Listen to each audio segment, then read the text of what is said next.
بسم الله الرحمن الرحيم. الحمد لله الذي أنزل على عبده الكتاب ولم يجعل له عوجا قيما لينذر بأسا شديدا من لدنه ويبشر المؤمنين الذين يعملون الصالحات أن لهم أجرا حسنا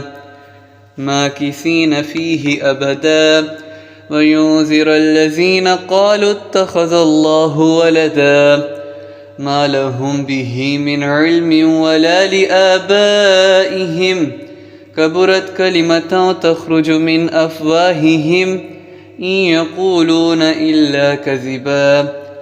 فلعلك باخع نفسك على آثارهم إن لم يؤمنوا بهذا الحديث أسفا إنا جعلنا ما على الأرض زينة لها لنبلوهم أيهم أحسن عملا